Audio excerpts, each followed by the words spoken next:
Sim. Bom, vamos lá, gente. Essa aula fórum, ela faz parte da oficina Biografismo, que é dividida em 5 jornadas. Essa é a segunda jornada, então todo sábado a gente tem uma aula que fecha a oficina com um tema síntese que a gente vai elaborando. E essa oficina ela faz parte do projeto de circulação do Portaria Silêncio e a Cobradora, uma circulação pelo masculino e pelo feminino na cidade, e faz parte de um projeto que foi contemplado pela 11ª edição do edital José Renato da cidade de São Paulo. Como eu disse, essa aula fórum, ela fecha a semana. O nosso tema da semana foi memória social e a consciência de si, escavando processos autobiográficos na cena. E o nosso tema de hoje que a Marcela vai nos conduzir nessa tarde. Aqui está nublado, mas eu não sei como que está o tempo aí, daqui a pouco eu acho que vai chover. O nosso tema é narrativas de um feminino em construção, a história oral como uma experiência de escuta. Então, acho que a gente vai transitar aí pela questão da narrativa desse ser feminino, a partir da relação com a história oral, sobre os processos de fala e de escuta. Marcela é historiadora, mestra e doutora formada pela USP, pesquisadora da área de história oral e gênero e professora da FEUSP. Durante a semana, né, durante essa jornada, a gente falou muito sobre a memória coletiva e a memória individual, pela perspectiva de Maurice Halbach, eu nunca sei como pronuncia o nome dele. Eu já falei Halbach, Halbwatch, Halbwatch. Vou colocar aqui como que se escreve, porque é um texto muito importante. Vou colocar no chat para vocês. E aí depois eu posso compartilhar o livro com vocês também. E a gente olhou muito para essa relação das memórias, como essas memórias são criadas e os impactos que ela gera na nossa construção, na construção da subjetividade. E como ela atua no imaginário coletivo e no imaginário individual.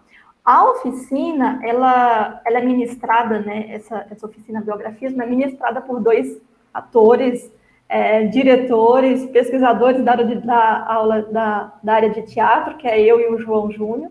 E aí, assim, a gente olha muito para esses temas e aproxima da criação teatral, a partir do registro. A Juliana fez uma pergunta aqui. Sim, a gente deixa o material disponível, Ju, no YouTube. Desculpa, eu digo das aulas anteriores. Sim, a gente deixa o material disponível, fica todo disponível. Ele fica por um tempo, então não vai ficar por tempo indeterminado. Então é bom dar uma olhada, ver ainda quais são as atividades que estão disponíveis. As aulas fórum ficarão disponíveis, liberadas.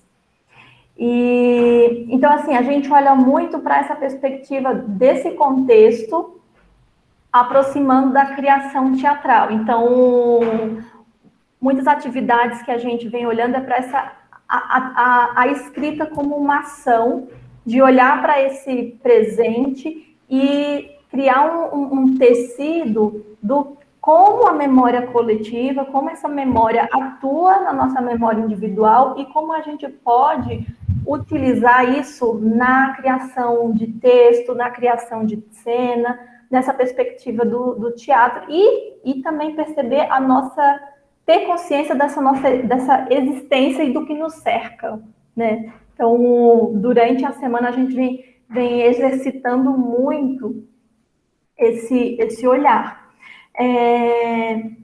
Tem uma outra coisa que a gente levantou e tem umas perguntas que foram nascendo durante a semana, e eu acho que tem a ver muito com isso, e pelos textos que a gente teve contato, que é a memória coletiva, e um outro texto do Foucault, que é a escrita de si, né, que vem muito desses processos da escrita, e como a gente a escrita como esse espelho e que nos provoca de alguma forma e provoca o outro também, e que tem a ver com essas camadas da memória, né, que a gente vai se construindo ao longo do tempo, né.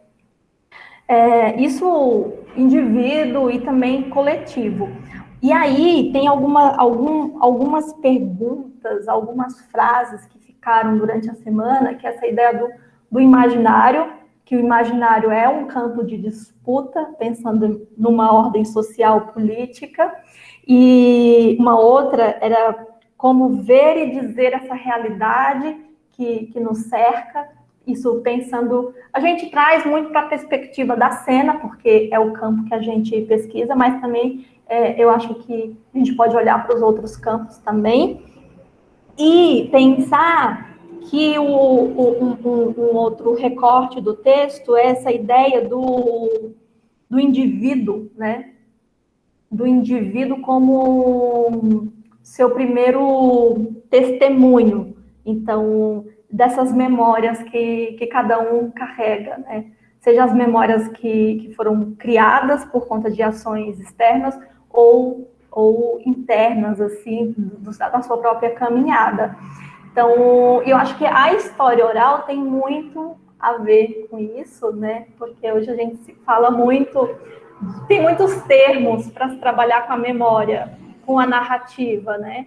Então, hoje a gente vai fazer esse recorte a partir da história oral, e quero dizer que sou muito feliz da Marcela estar aqui, que é uma companheira, e a gente se encontra sempre, né, Marcela? Então, vou passar a palavra para a Marcela, e aí a gente pode ir dividindo, sei lá, você pode fazer uma exposição nesse primeiro momento, depois a gente pode abrir para perguntas, ver como que você se sente mais à vontade.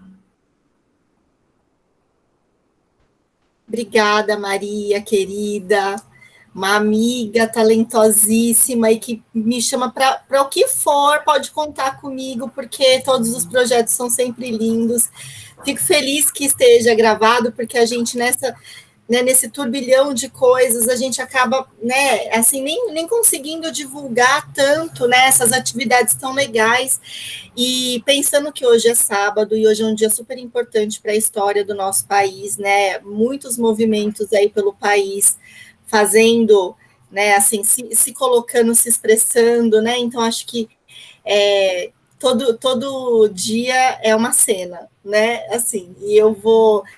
fiquei pensando muito ao preparar, né, essa conversa nossa, o quanto a gente também está acostumado com alguns formatos, no meu caso, aquele formato de aula. Então, ainda conversei com a Maria, eu falei, Maria, você acha, né, que eu faço alguns slides, a gente, né, qual vai ser a plataforma que nós vamos usar?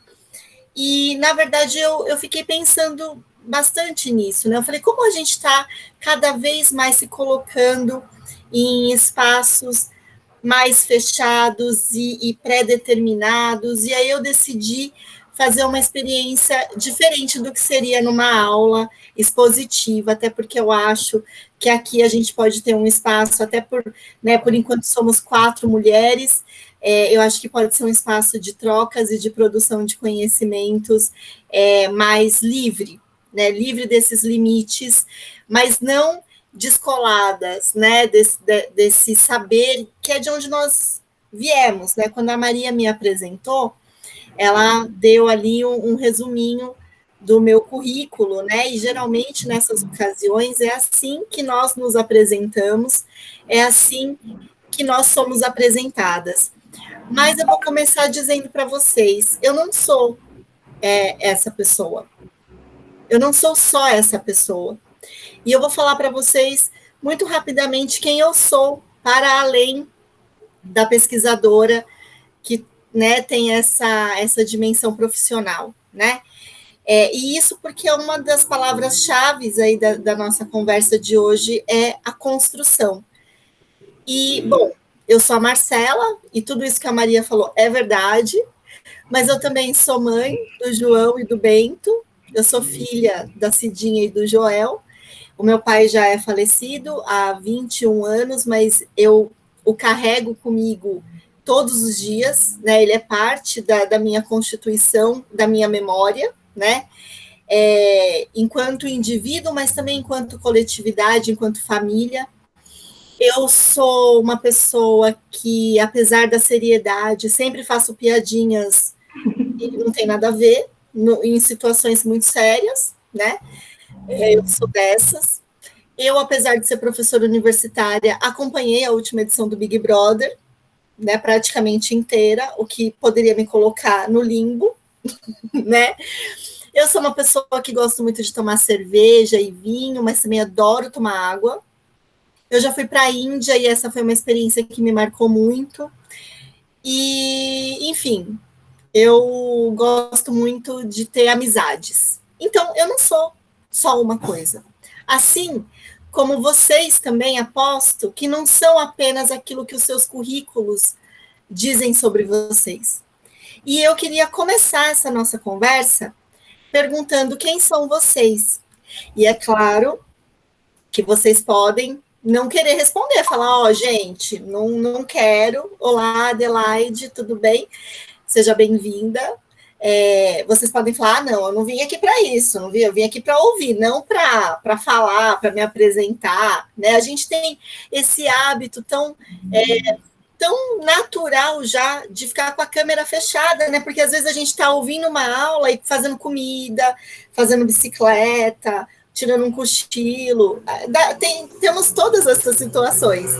Mas eu queria muito que a gente começasse essa nossa conversa, que vai caminhar aí, né, para... E aí, Maria, querida, essa sua proposta da gente ter um momento mais expositivo e um outro aberto para perguntas, eu acho que a gente pode fazer isso imbricado, sabe? Porque eu propus aqui vários questionamentos para serem colocados aqui para nossa reflexão, e claro, estamos, né, eu acho que a gente pode ficar completamente à vontade para trazer perguntas ao longo do que seria essa exposição.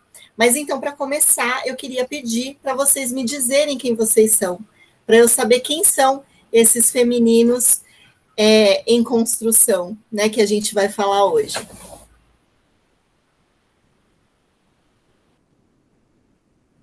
Posso começar? Eu sou Maria. Peraí, gente, é que tem mais pessoas entrando. Eu sou Maria, eu sou nordestina e moro aqui em São Paulo desde 2006. E vim para São Paulo porque eu queria ser atriz. Então, eu acho que São Paulo me escolheu, eu não escolhi São Paulo. Foi um processo assim muito natural. E eu vim, e assim, chegando aqui em São Paulo, eu descobri que eu era nordestina, porque até então não sabia que eu era nordestina, no sentido mais subjetivo, sabe, de entendimento de pessoa, de indivíduo no mundo. Então, acho que aqui em São Paulo, eu percebi esse recorte, eu percebi essa fronteira que existe, né? Pelo fato de ser nordestina, pelo fato de ser mulher e estar numa cidade grande, sozinha. Então, aqui eu me preocupei, que eu descobri também que eu era mulher e que tinha um monte de questões envolvidas nisso. E eu fui lidando com isso, acho que de forma... Em alguns momentos de forma traumática e outros não. Então, foi nesse lugar. Aqui em São Paulo, eu lembrei que eu sabia bordar, então eu falo que eu sou bordadeira por vocação, porque eu aprendi a bordar com a minha avó quando eu tinha 10 anos de idade, e essa consciência, ela se criou quando eu comecei a trabalhar com história oral, que foi de 2011 para 2012, que foi quando eu conheci a Marcela, a Suzana, a Andréa Paula, que a gente começou a construir trabalhos de pesquisa no teatro a partir da história oral com a Zózima Trupp.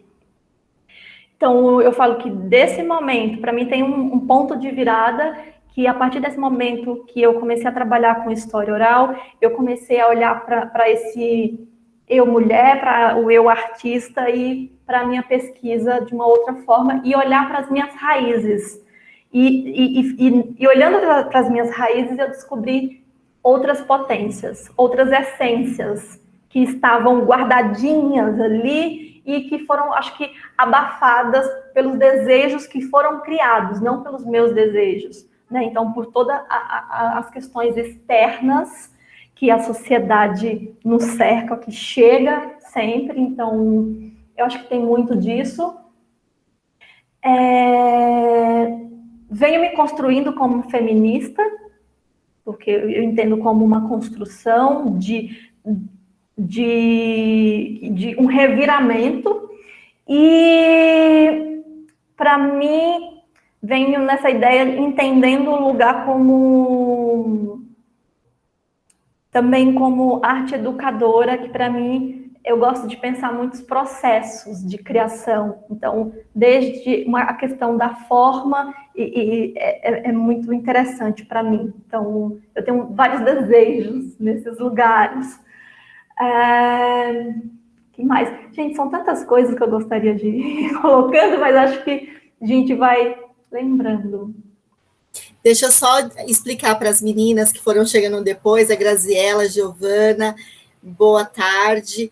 A gente está fazendo um esquenta aqui e eu joguei o desafio dessa apresentação para além do nosso currículo Lattes, para quem tem currículo Lattes, ou os currículos da vida em que a gente fala da nossa profissão, né?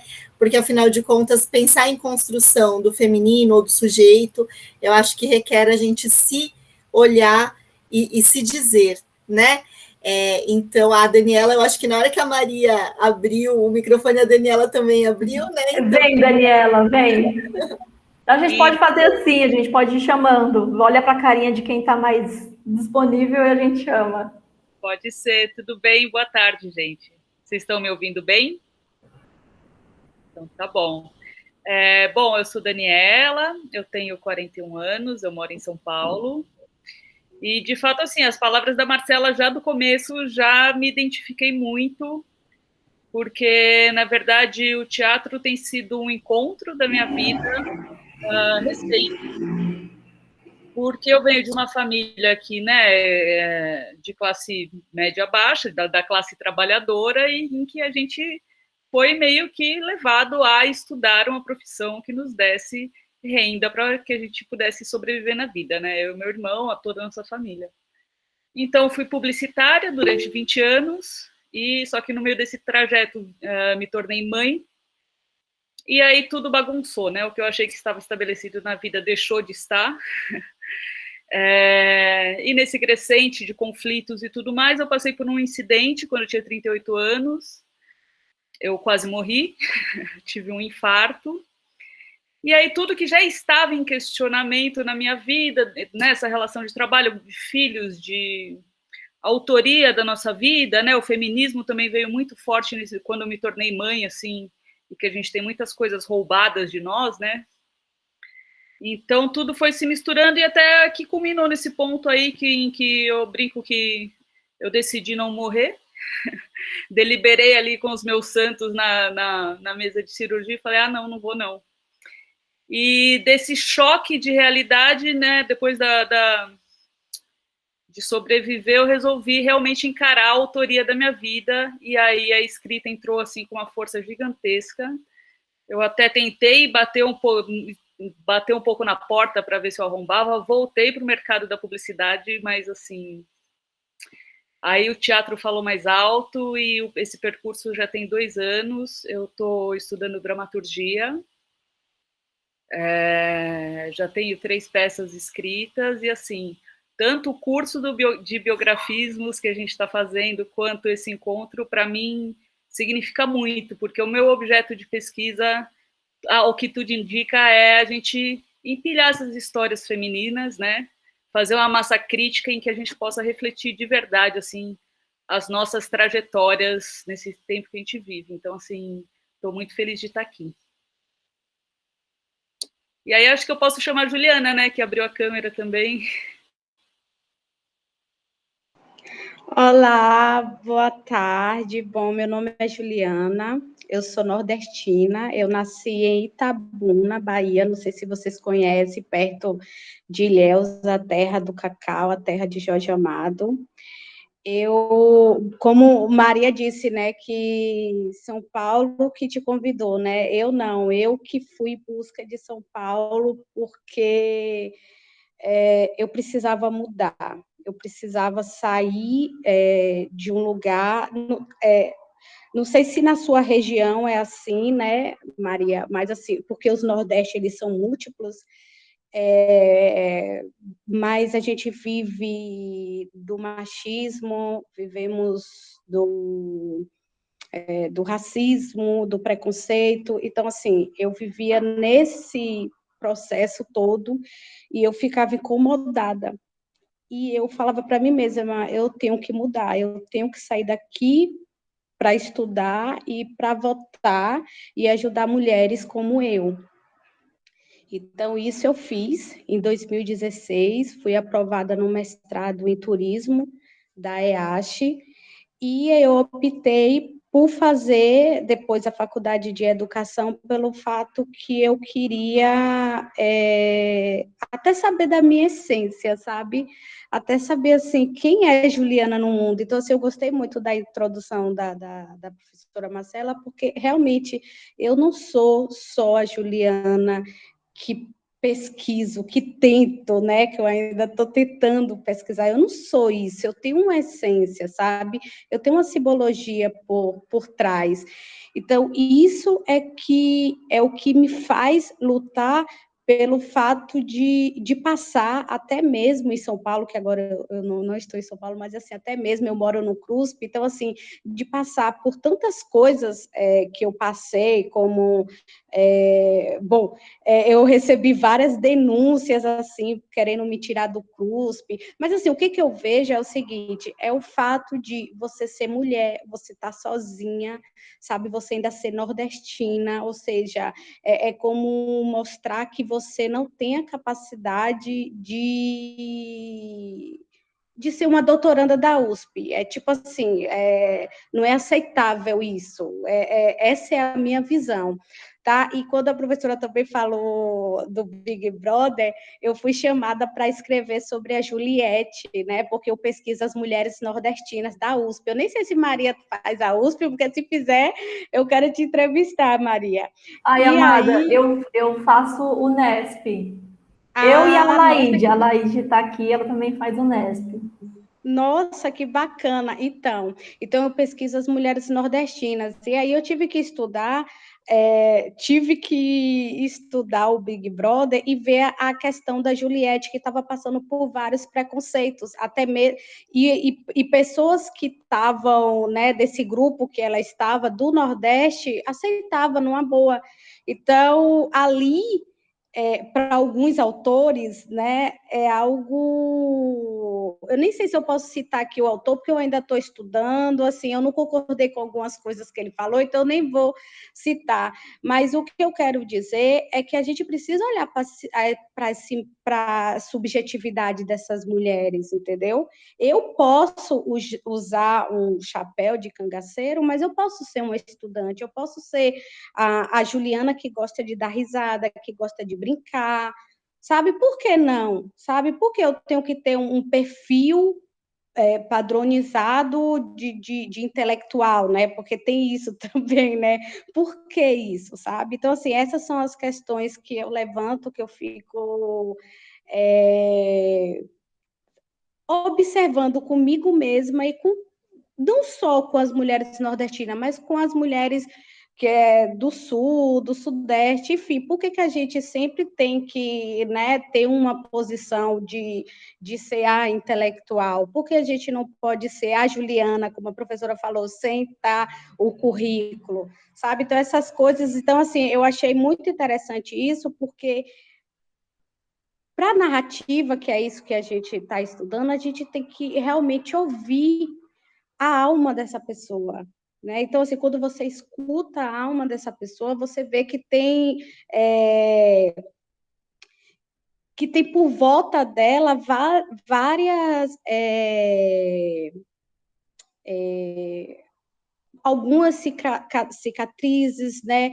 Mas algumas alegrias que só assim a gente vai poder expor, né? Porque a gente não pode só olhar o lado que todos olham, né? Só para o lado do que não pode, eu sou nordestina, não posso fazer tal coisa. Então, acredito que é mais ou menos essa Juliana que está em busca de aprender com vocês. Então, muito obrigada por essa oportunidade.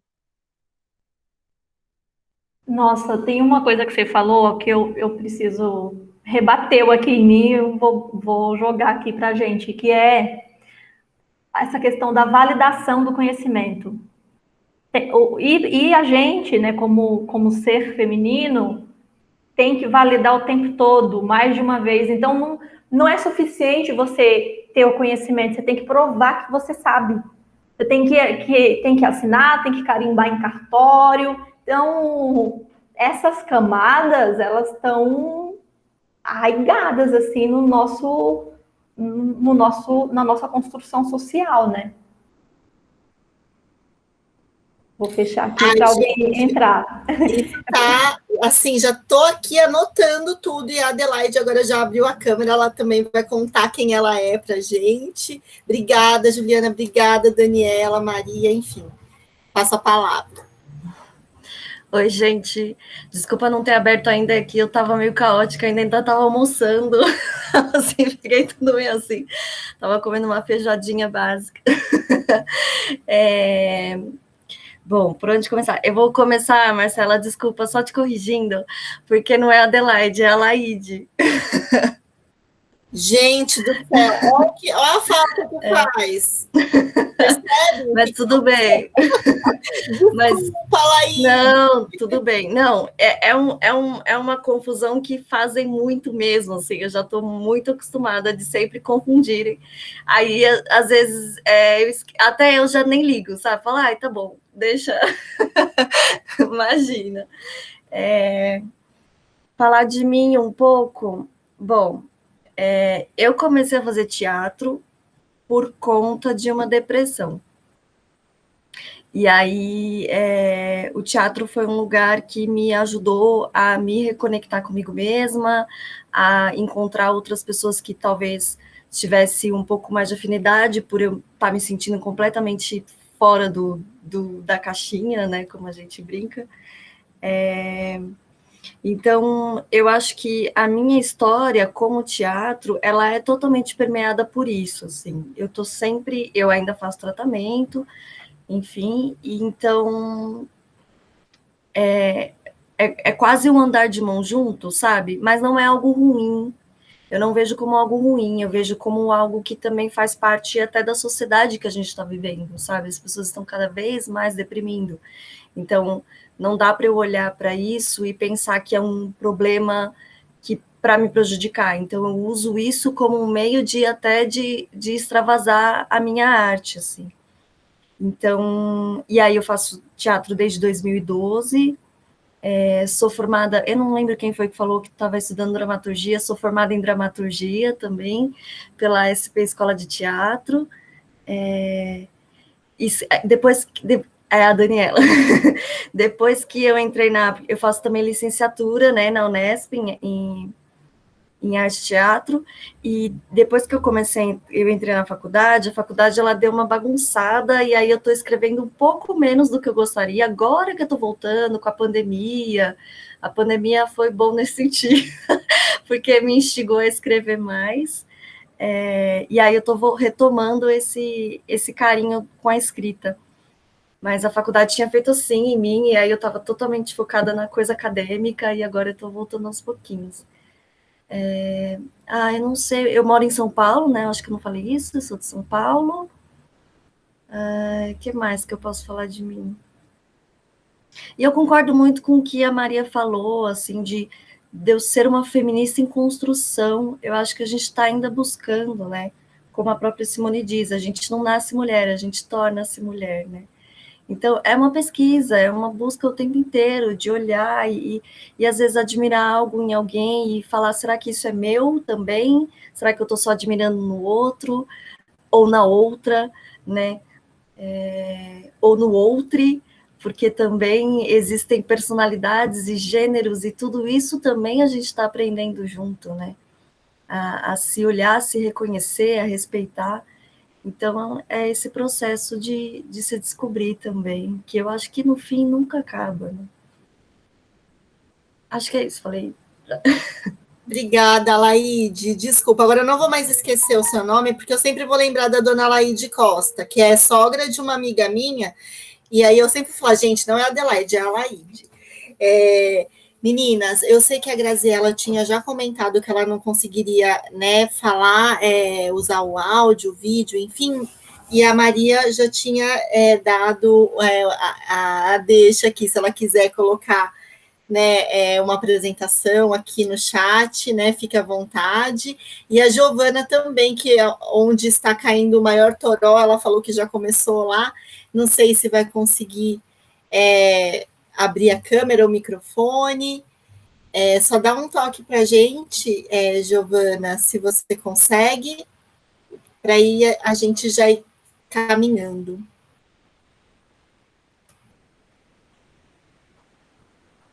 Se vocês não conseguirem, escreve aqui no chat. Fiquem à vontade, viu? Grazi, já estou íntima, gente. Graziella e Giovana. Já respondi, Grazi, eu sou dessas, eu faço esse tipo de coisa. Enquanto as meninas, enfim, vão vendo, né, se elas conseguem mandar aí pelo chat, eu queria dizer para vocês, né, sobre essa minha opção, digamos assim, de não preparar uma aula naquele formato que a gente já fica de segunda a sexta, vendo uma série de slides e citações, mas também sei que muitas vezes é isso que a gente está esperando, porque é isso que a gente está acostumado. Então, se vocês quiserem, depois eu posso disponibilizar, tá, alguns slides com as ideias que eu vou trazer. Acho que muitas dessas ideias a gente compartilha, né, porque está todo mundo estudando e transitando aí por esses aspectos que convergem, né, especialmente, eu acho, no que se refere às mulheres e à história das mulheres, mas a minha intenção, né, ao subverter uma apresentação mais formal de minha parte e sugerir que vocês fizessem o mesmo, era para a gente perceber o quanto nós somos fragmentos de experiências, né?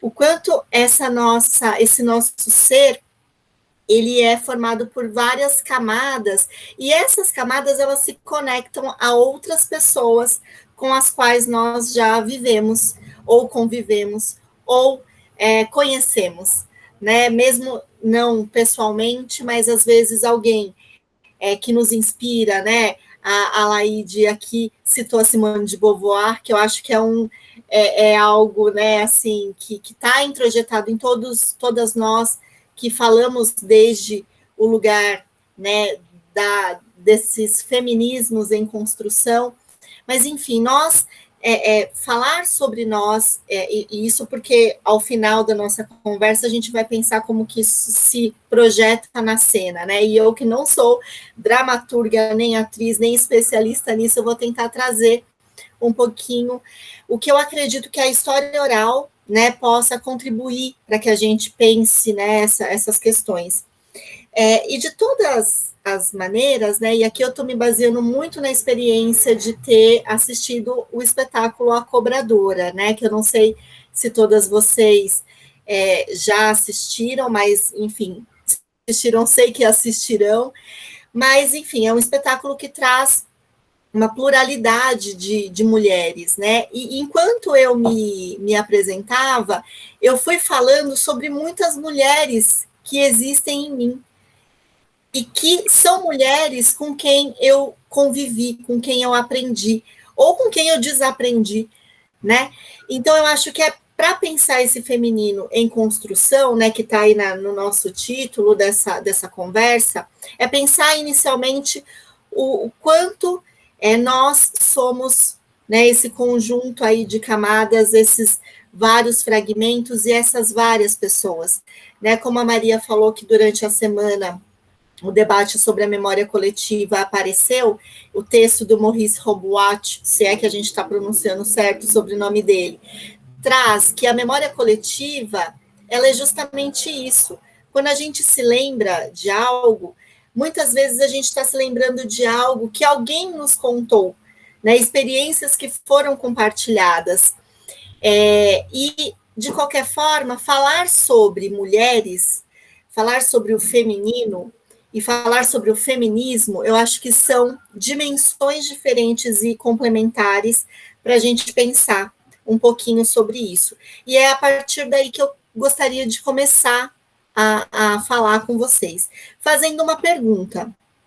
Vocês acham, né, que existe alguma experiência que unifica todas as mulheres? Ou não, né? Tipo, não existe nada que unifica todas as mulheres. Ou se existe, qual seria essa experiência que nos conectaria, que nos uniria, né? E aqui, pensando nas apresentações de vocês, eu vejo vários pontos aí em que a gente se identifica e fala, olha, isso eu senti, isso eu vivi, e nisso a gente está junto. Mas a gente pode dizer que todas as mulheres do mundo têm algo que as unifica?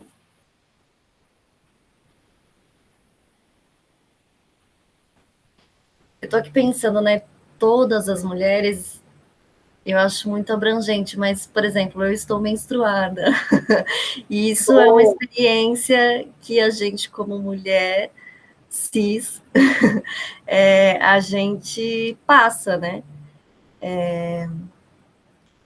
E é uma experiência que, né, e assim, e é muito engraçado porque é uma experiência que a gente passa, mas cada mulher ainda tem as suas pequenas definições, umas têm cólicas, outras não têm. Eu, por exemplo, não tenho nada de cólica, mas eu tenho uma TPM brava, assim, de emocional, assim, de ficar, ai, meu Deus, o que eu faço da minha vida, sabe? Então, cada mulher experiencia a menstruação de um jeito diferente, né, de um período diferente. Mas, assim, dizer que todas, né, não dá para dizer que todas passam por isso, porque aí é muito. E você tocou num ponto que eu acho que é crucial, né? As mulheres cis. Porque se nós estivermos falando, né, o que define o ser mulher, né? Aliás, ser mulher é ser feminina? A construção do feminino implica ser mulher? Né, são muitas coisas, assim, se depois vocês pensarem em alguma outra, né, experiência, né, além da menstruação, eu, né, super concordo, eu acho que é uma das coisas, mas muito se diz também a respeito, por exemplo, da maternidade, né, que seria essa experiência unificadora. E eu gosto muito de problematizar isso, né, eu acho que algumas de nós aqui, ao nos apresentar, acho que a Daniela, né, também é mãe, eu estudo, né, no meu doutorado, meu trabalho foi sobre o aborto, logo, e no mestrado foi sobre a experiência de mães de internos da Fundação Casa, ou seja, sobre uma espécie, né, uma natureza de experiência da maternidade. E quando eu me deparo com essa observação, com esse apontamento da maternidade como algo que atravessa a história das mulheres, como algo que faz parte de algo que seria da natureza das mulheres, eu fico pensando, né?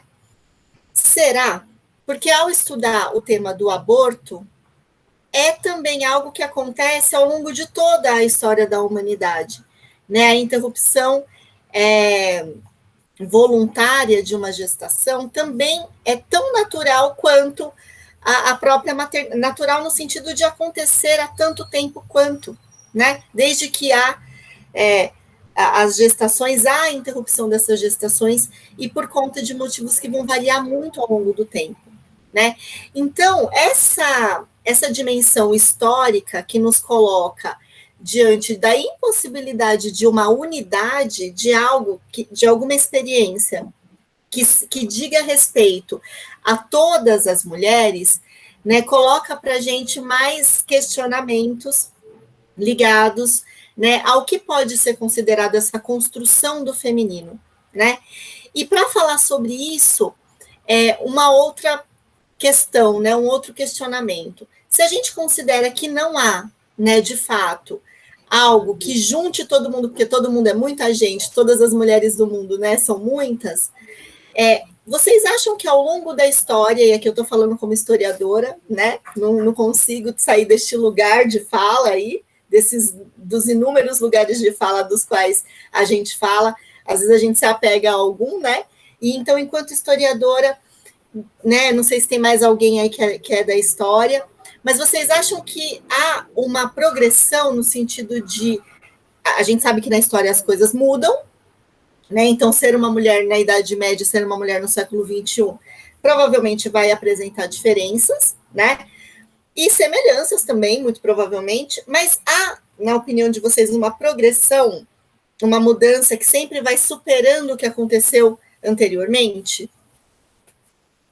A gente pode pensar nos direitos, por exemplo, né? Ou não? Sim. Você acha que sim? Totalmente. Porque, sei lá, olhando para as histórias das mulheres da minha família, e isso pensando pensando numa ordem histórica, é um período de tempo bem pequeno. Sim. Eu nasci em 85, no interior no interior, né? Para mim, no sertão do Ceará. É estranho falar no interior do Ceará para mim. Parece que interior só existe interior de São Paulo. Olha que loucura.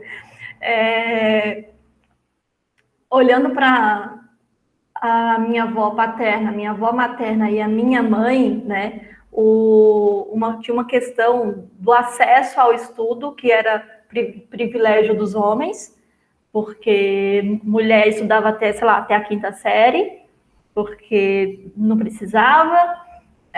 O trabalho era só o trabalho em casa ou na roça, não podia sair para trabalhar, buscar trabalho fora, porque isso não era decente. E então acho que essas duas questões assim. E a minha avó materna e a minha avó paterna, elas não tiveram acesso e não tiveram escolha de não ter filhos. Elas tiveram que ter filhos, porque por conta de toda uma questão ali que estava no espaço geográfico, social, econômico e tal. Então, eu acho que tem, sim, tem muita. Obrigada, Maria, por compartilhar mais um pouquinho dessas camadas aí que te formam. E acho que é um exemplo interessantíssimo, porque a gente parte de uma família e pega a categoria geração, digamos assim, né? Mas, apesar disso se concretizar em muitas experiências, né, que a gente consegue trazer à tona, se a gente pensar historicamente, é importante também considerar os avanços e os retrocessos que ao longo da história, e aí eu estou pensando muito mais na história das mulheres, né, que inclusive é um campo de produção de conhecimentos que surge no início da década de 60 e se fortalece na década de 1970, ou seja, é um campo muito recente, né, de estudos e de produção de conhecimentos, né. E aí, eu sou cheia de perguntas, né, eu vou mandar mais uma, porque a pergunta é, se vocês tivessem que pensar um período da história em que foi talvez o pior para as mulheres, né, onde os direitos foram mais cerceados, vocês diriam que foi qual? Pensando na história da humanidade grandona, não precisa ter medo nem vergonha de falar alguma coisa e falar, puxa, mas será que é? O que vocês acham, assim? E o que eu falar também pode não conferir, né? Depois eu vou falar o que eu acho também, mas enfim. Teria algum período aí da história? Vocês falam, nossa, essa época para a mulher não dava.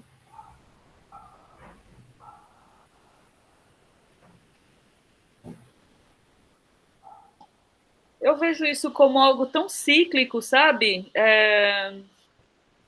Que para mim, assim, o que me chama a atenção é justamente a permissão de ser um indivíduo, né? De não ser uma propriedade, de não ser algo negociável, não ser uma mercadoria. Eu acho que isso vem em ciclos na história da humanidade, né? Desde que tudo que a gente estuda e tudo que é documentado sempre coloca a mulher neste lugar de objeto, né? Eu acho que essa é uma luta permanente. Legal, Daniela. E eu acho importante você trazer essa questão da luta permanente, porque às vezes a gente tem a impressão de que, num passado mais remoto, as mulheres não tinham esses posicionamentos, ou seja, não lutavam para modificar a situação, né? E a Graziela complementou aqui, ó, difícil pergunta porque somos muitas. De qual mulher estamos falando? Exatamente. É nisso que a gente vai chegar, né? Mas eu queria compartilhar com vocês algo que eu acabo ouvindo muito como professora de história, né? Que é uma fala sobre o período medieval sempre sendo muito taxado, né? Como um período de clausura, de impedimentos, né? E de imposições sociais e de gênero, e aí pegando, né, sempre para nós o exemplo das mulheres. Até que me deparei com um grande livro, né, da Silvia Federici, O Caliban e a Bruxa, né, que tem disponível, depois eu faço uma busca rápida e compartilho aqui no chat com vocês, que foi traduzido recentemente aqui no Brasil. E a Silvia Federici, ela faz uma análise, né, desconstruída desse período que ela chama da passagem da Idade Média, né, e isso do coletivo Sicorax, exatamente, para o que seria a chamada Idade Moderna, né, que assim, como historiadora e professora de história, alguém que trabalha com ensino de história, eu quase engasgo, né, quando a gente usa o termo moderno para falar do período mais tenebroso, talvez, da humanidade, né, que envolveu a expoliação dos povos africanos, ameríndios, e é considerada era, né, do pensamento cartesiano, e, né, em seguida a Era das Luzes. É muito doido isso, né? E quando a gente se depara com essas reflexões, a gente percebe que a Idade Média, por exemplo, ela não foi tão impeditiva para as mulheres quanto a gente supõe.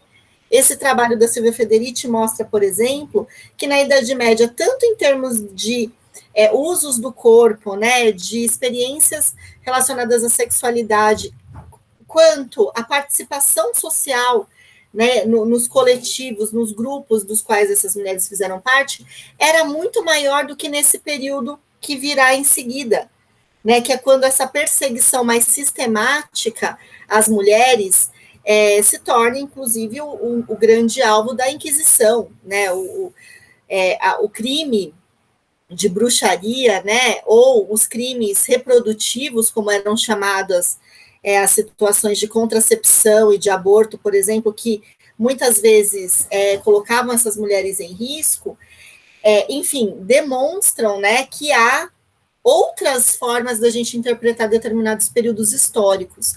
E isso a gente só vai conhecendo ao aprofundar um pouco o nosso olhar em relação à história das mulheres, né?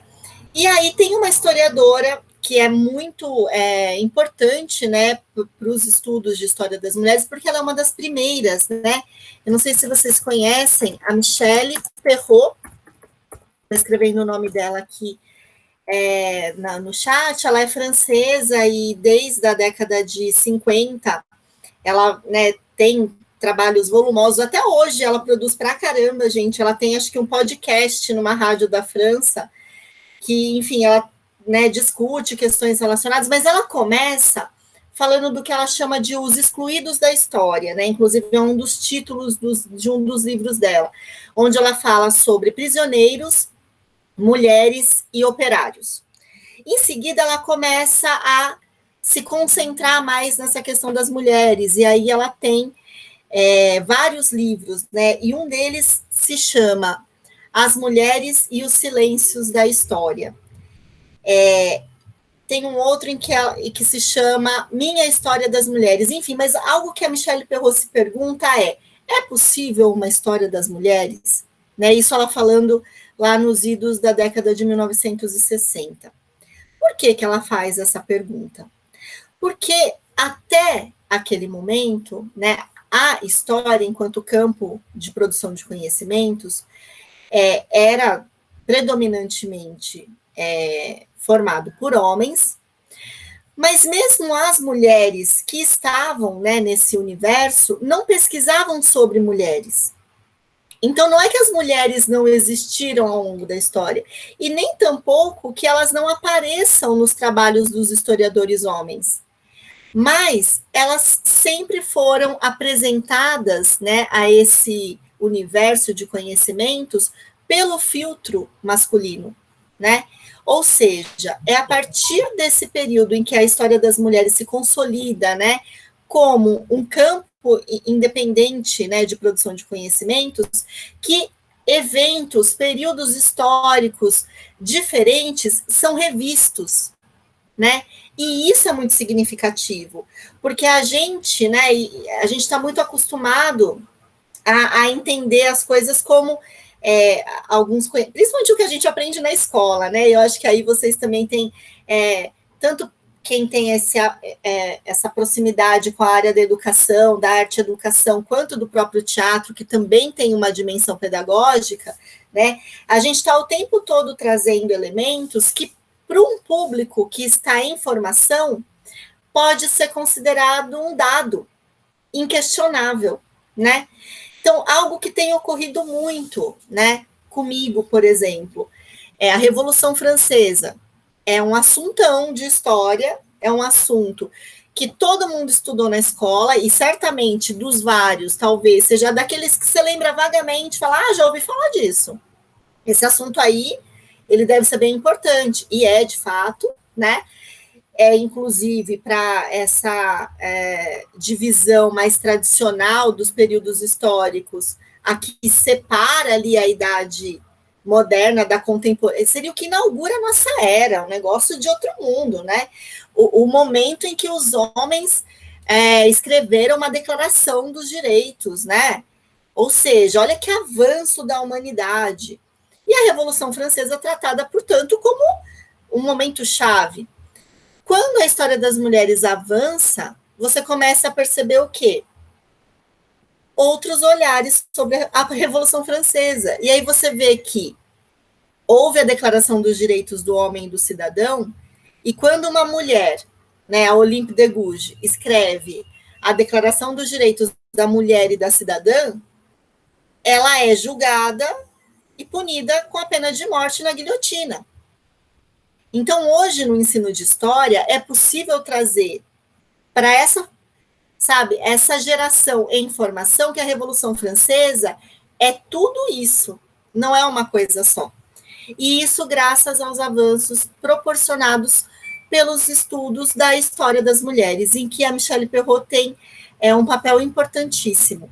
E quando se fala sobre esse silêncio das mulheres, né, não é que as mulheres não falaram ao longo da história, as mulheres não puderam deixar muitos registros, né?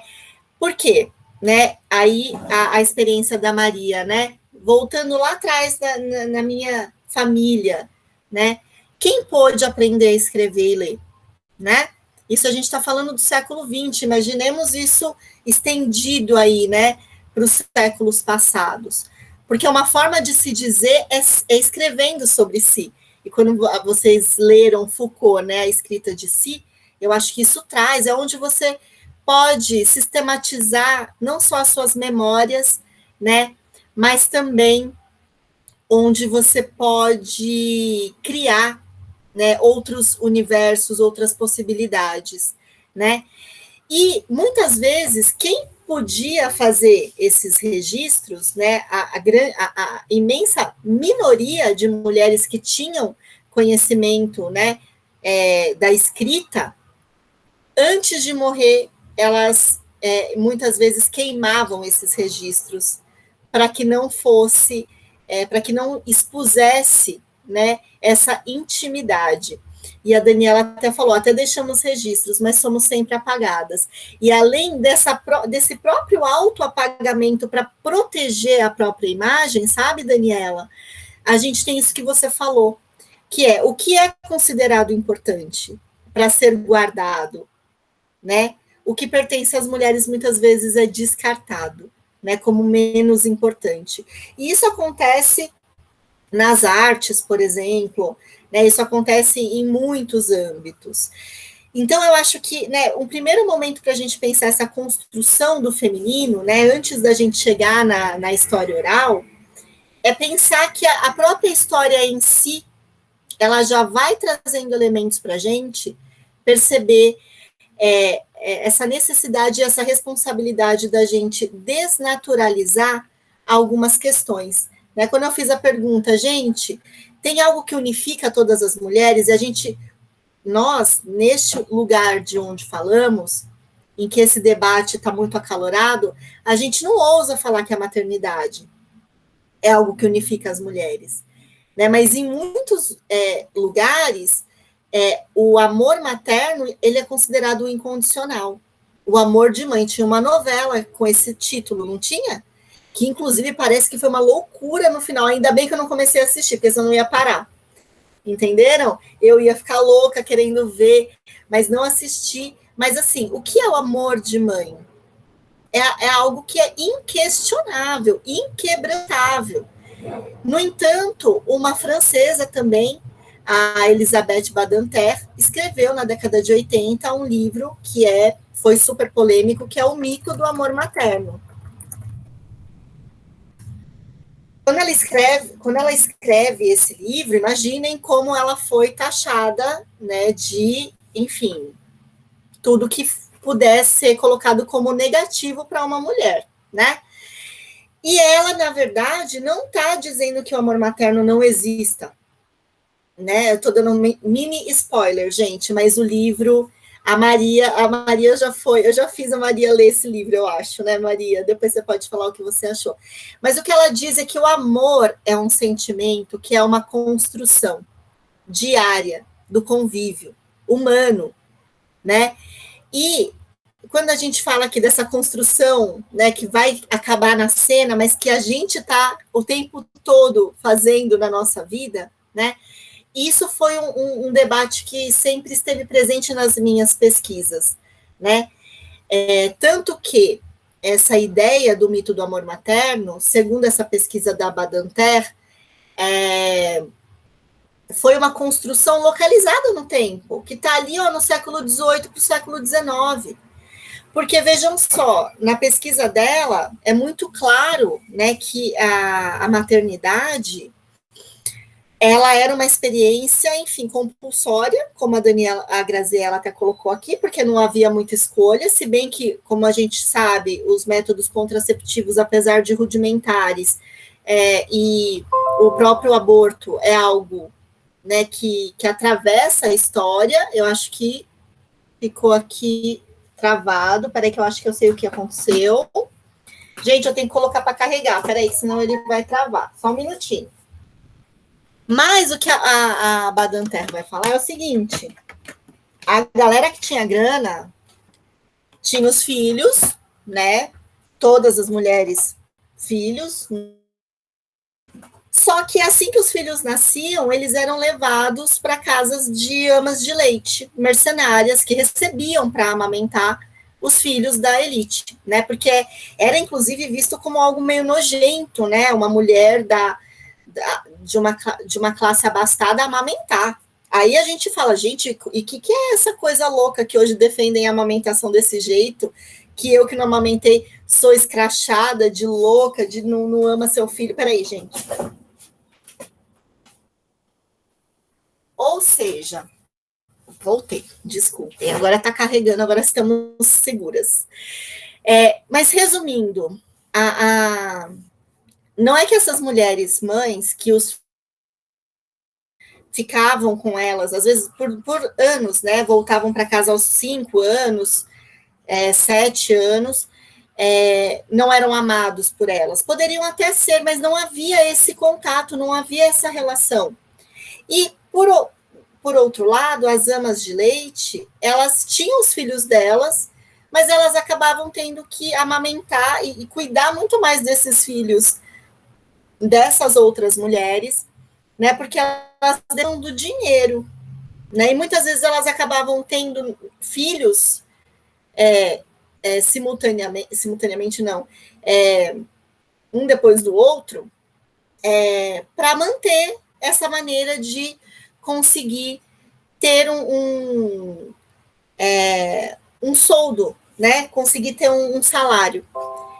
Agora, a partir do século XIX, do 18 para o 19, seria, né, de acordo com essa pesquisa, o momento em que as mulheres, né, foram consideradas pessoas ligadas ao universo do privado, né, enquanto os homens ligados ao universo do público. Aí a gente chega, olha a chuva, aí a gente chega num ponto importante, que também eu acho que está muito introjetado no nosso imaginário e na nossa ideia, né, do que é ser mulher, que é essa coisa do poder ou não fazer as coisas fora de casa, né? Eu acho que a Maria também trouxe um pouquinho isso para a gente no exemplo que ela deu, né? As mulheres passam a ser impedidas, né? Não só de estudar algo que vem de muito antes, mas também de fazer coisas fora de casa. Só que daí, eu acho que foi a Grazi ou a Giovana, agora eu não me lembro quem falou, mas somos muitas. De que mulher a gente está falando? Essa mulher que não pode sair de casa, essa mulher que não pode trabalhar, essa mulher que não pode escolher ter ou não filhos. A gente está falando da mulher burguesa branca. Porque se a gente vira, né, o nosso olhar para as mulheres pobres, elas sempre tiveram que trabalhar fora de casa, né?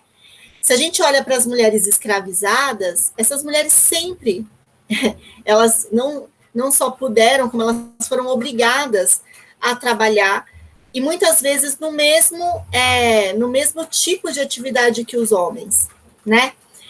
Gente, deixa eu fazer uma pergunta só intermediária. Aqui deu uma caidinha rápida aqui no sinal. Vocês estão conseguindo me ouvir e me ver de boa? Para mim tá normal. Beleza. Para mim também. Sim. Super. Então, beleza. Então, a gente continua daqui. Por que eu estou falando isso, gente? Porque precisamos falar sobre as interseccionalidades, né? A dimensão de raça, de classe, de gênero. Tudo isso precisa ser pensado. Então, se a gente pega a Angela Davis, né, no super clássico Mulher, Raça e Classe, e ela traz a questão da mulher negra, né, ou mesmo quando ela recupera a experiência das mulheres escravizadas, essa questão do trabalho ela é diferente, essa questão da maternidade é completamente diferente. Tanto que na década de 1960, quando a gente teria a chamada segunda onda do feminismo, e aí já vou passar para o feminismo daqui a pouco, sair da história das mulheres, onde os vão ter força? No hemisfério norte, inicialmente, né, Estados Unidos e Europa, e com alguns lemas, né, que são muito importantes, sem dúvida, né, o pessoal é político, a busca, né, porque aí a gente já está falando de um momento posterior ao sufragismo, né, então as mulheres já podem votar na maioria dos países, ok, mas aí vem, né, essas novas demandas, né, o direito ao corpo, o pessoal é político, o direito de ser ou não ser mãe, aí tem a pílula, né, que hoje a gente sabe o tanto de mal que faz, mas que, enfim, foi revolucionária do ponto de vista do planejamento familiar, a questão da violência contra a mulher, o debate sobre o aborto, sobre os direitos sexuais e reprodutivos.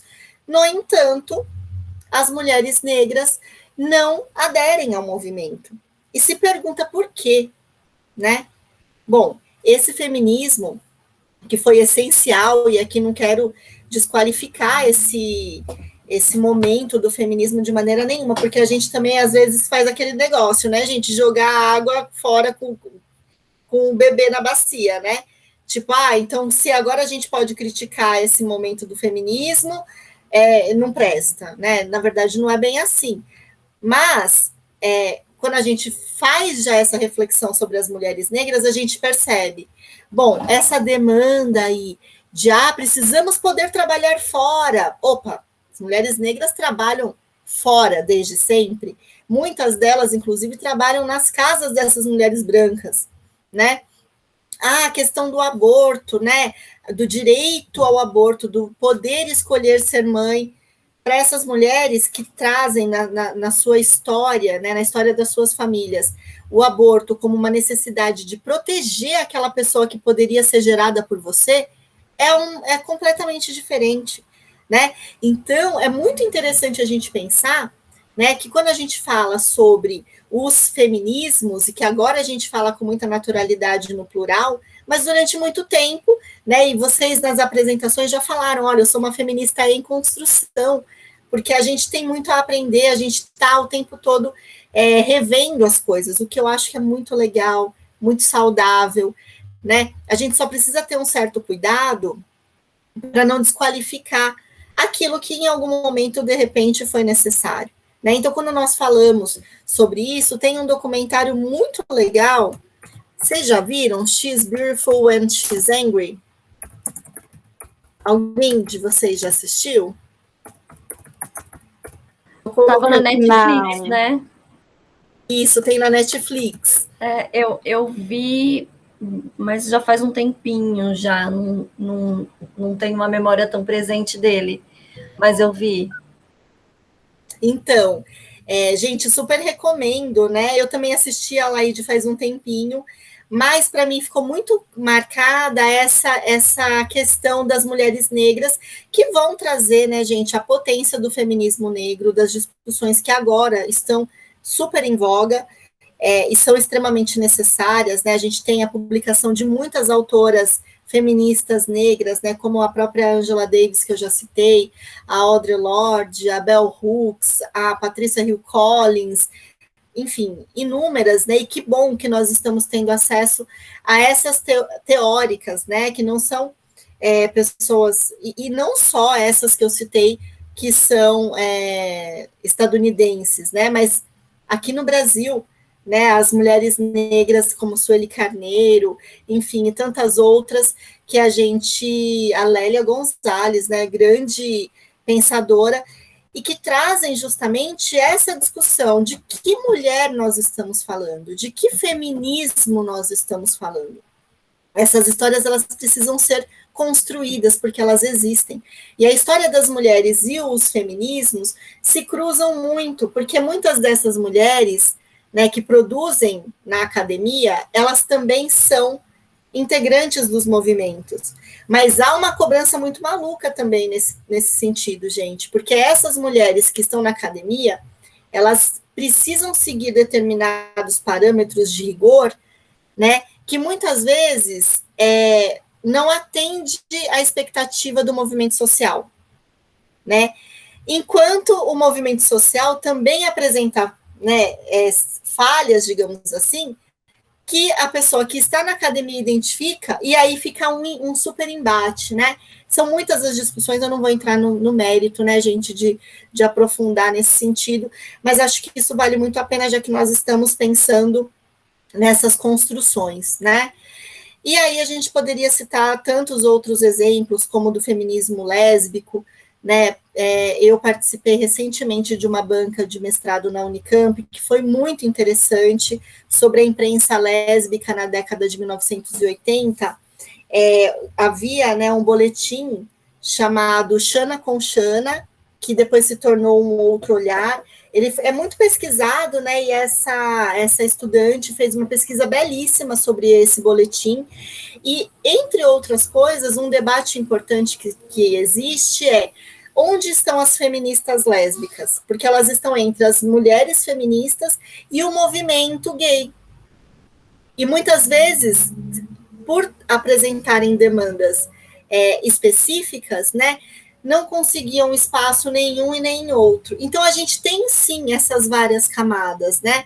E aí fica aquela pergunta, qual seria a solução, né? Todo mundo se juntar ou realmente demarcar essas diferenças, né? Então, isso daí é muito complicado, não entrarei nesse mérito. Mas, enfim, eu acho que a gente, né, nesse percurso que fizemos até aqui, eu acho que a gente conseguiu traçar esse panorama de que nós estamos falando dessa construção em camadas, que é fragmentária, que é complexa e que precisa ser ouvida, né? E aí vou partir para história oral, né? Mas antes eu queria perguntar se vocês têm alguma dúvida, se algo não ficou claro, se vocês querem acrescentar alguma coisa.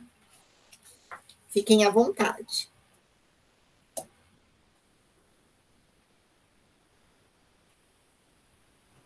Eu nunca sei se isso é um bom sinal ou um mau sinal.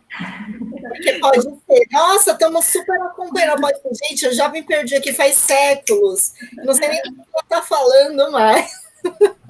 Eu estou achando ótimo, eu só estou com o microfone desligado tudo aqui, porque tem crianças correndo e barulho. Imagina. Mas está incrível, estou adorando. Tranquilo, Dani. Olha, eu já chamando o povo tudo pelos apelidos aqui. Eu ia falar para você seguir e aí a gente vai costurando junto com você. Belezinha, até porque eu olhei aqui, passou rápido a hora, né, gente? Já é 3h20. Bom, quando a gente pensou nesse título, né, Narrativas de um Feminino em Construção, a história oral como experiência de escuta, eu sou muito suspeita para falar sobre a história oral, porque é o lugar, né, onde eu me sinto confortável, né, para trabalhar, para pesquisar. Desde 2006, como eu falei para vocês, eu tenho me dedicado a essa área de conhecimento, né? Que em alguns espaços acadêmicos é muito ainda rechaçada, né? Porque o que se pensa sobre a história oral? O que é a história oral, né? Então, vou falar para vocês assim uma definição que eu acho que é bem didática. A definição é que história oral é um conjunto de procedimentos, né, que se inicia com a elaboração de um projeto. Então, não existe história oral sem um projeto, né? Nesse projeto, o que se define? Quem vai ser entrevistado, como, quando, onde, enfim, as condições da entrevista, né? E o que vai ser feito a partir dessas entrevistas, né? Esse material vai compor um banco de histórias, vai ser transcrito, esse texto, ele vai ter outros desdobramentos, né? Há também uma preocupação e, na verdade, uma responsabilidade que é na devolução disso para o grupo que concedeu as entrevistas, né, que apresenta aí a dimensão ética da história oral. Então, essa seria, né, uma definição que eu trago aqui, que é do meu querido mestre José Carlos Sebe Bonmerri, que é um grande pensador da área da história oral no Brasil. Né, ele tem vários livros, se vocês quiserem depois dar uma olhada. E ele, enfim, são inúmeras as definições possíveis, e essa eu acho que é muito didática. E por que eu gosto dessa definição? Inclusive, eu fiz a ousadia de pegar essa definição e dar uma incrementadinha lá na minha tese de doutorado, em que eu coloco que a história oral também está relacionada à análise desses materiais, né? Então, quando a gente fala das pesquisas, enfim, ela tem inúmeros desdobramentos, né? Mas então, quais seriam as palavras-chave aí para a gente? Que eu vou colocar até aqui no chat, aí começa aquele arrependimento de não ter colocado o slide, né? Porque agora ia servir. Mas a ideia do projeto, a ideia da entrevista, a ideia do texto e a ideia da devolução. Né? Alguns, né? Teríamos outros elementos para trazer. Por que eu acho importante a gente lembrar que a história oral depende de um projeto? Porque senão qualquer entrevista pode ser vista como história oral. Então, vamos supor, olha, apareceu aqui uma oportunidade de entrevistar uma mulher porque acabou de acontecer, sei lá, um parto no meio da rua, vou entrevistar. Isso é uma entrevista, isso é uma fonte oral, mas isso não é história oral. Mas isso pode ser usado num projeto de história oral? Pode, né? Desde que esse projeto englobe essa especificidade desse registro, né? Então, isso é importante, porque muitos profissionais usam entrevistas. Então, se a gente pegar, por exemplo, o jornalismo é entrevista o tempo todo, Mas, gente, é completamente diferente uma entrevista jornalística ou uma entrevista feita, por exemplo, num programa de entrevistas. Gente, eu tenho uns slides que, olha, agora eu até me arrependi, que eu uso, que assim, eu coloco 2 fotos, uma é do Jô Soares, que teve durante muitos anos um programa de entrevistas, e uma foto da Marília Gabriela. E a Marília Gabriela, ela tá assim, ó, tipo na foto, porque esses 2 entrevistadores, né, eles tinham uma centralidade, o programa deles tem o nome deles. Então, quem que vai aparecer ali? É o entrevistado ou o entrevistador? É o entrevistador, a entrevistadora, né? Quem está ali convidado, está ali para mostrar como aquela pessoa sabe entrevistar bem. E com isso eu não estou dizendo que eu não gosto deles, não, gente. Eu assisti inúmeras entrevistas, acho que eles são bons entrevistadores para o objetivo daqueles programas, que é colocar na parede, quer trazer, né, um tema, quer fazer, enfim, todo um estudo. O que a história oral tem de diferente, né? Primeiro é a escuta atenta. E muitas vezes esse oposto do que seria essa perguntação, né? E aí perguntação no sentido da ação de perguntar o tempo todo mesmo, desesperadamente, né? De nem deixar a pessoa... Aí, vamos pegar o Fausto Silva, que não deixa ninguém responder, por exemplo, né? Ou então, gente, situações assim inúmeras, né? Daquele jornalismo que precisa ser muito imediato e tem segundos ali. Começa a entrevistar a pessoa, tá bom, obrigada, tchau. Né? Porque é parte daquele escopo, daquela situação, né? Isso é super interessante, porque são entrevistas importantes, mas não tem nada a ver com uma entrevista de história oral. Por quê? Tem muito pouco de escuta nessas entrevistas, né? Eu acho que depois que a gente terminar a nossa conversa, que vocês forem ver uma próxima entrevista, vocês vão pensar, né? Será que aí está tendo escuta? Será que não está? Né? É muito interessante pensar nisso. Eu sempre reparo nisso, né? E até quando a gente começa a fazer trabalhos de história oral, a gente fica, né, se preocupando com as perguntas. Ai, meu Deus, o meu questionário, o meu roteiro, né, as minhas perguntas tem que estar ali, né, e aquilo se transformando quase numa camisa de força, porque daí é uma loucura. E aí, gente, eu até acrescento algo que é específico da história oral, que, enfim, não teremos tempo, né, para falar sobre isso hoje, mas a história oral também tem vários gêneros de atuação. Então, por exemplo, o gênero de história de vida, que eu acho que é o que melhor casa com a dramaturgia, e é sobre o qual eu vou falar um pouquinho mais, é aquele em que você não tem roteiro. Você, obviamente, pode ter, né, uma linha condutora com algumas questões, alguns temas, mas o que a gente costuma dizer que há, né, num projeto de história oral de vida, são os chamados estímulos. Ou seja, são aspectos abrangentes do que se pretende conversar com aquela pessoa, que, na verdade, ambientam a narrativa. É como se fosse puxar aquele fio da memória para a pessoa contar, né? Não são perguntas fechadas. A história oral temática, por exemplo, ela é mais fechadinha, tem as perguntas mais objetivas, e serve muito bem para alguns projetos, obviamente, né? E aqui eu repito, gente, eu não estou defendendo um ou outro, eu só estou dizendo que para cada situação cabe, né, uma ação de pesquisa diferente. Por exemplo, os trabalhos de tradição oral, que é um outro gênero da história oral. Eu nunca fiz nenhum desse, mas admiro demais. São aqueles em que há a imersão do pesquisador, da pesquisadora, no lugar onde vivem as pessoas que vão ser colaboradoras, né? Por exemplo, quem faz história indígena, né, que precisa muitas vezes se deslocar e permanecer durante um tempo naquele espaço, para, enfim, entender a dinâmica daquele grupo, né, são os trabalhos de tradição oral, em que não tem nem a entrevista formal, porque você precisa fazer o registro de acordo com a dinâmica do grupo, né? A história oral testemunhal, por exemplo, que é aquela que lida diretamente com o trauma. Eu tive uma experiência muito rica na minha vida profissional, que foi trabalhar no Memorial da Resistência de São Paulo. Vocês conhecem o Memorial?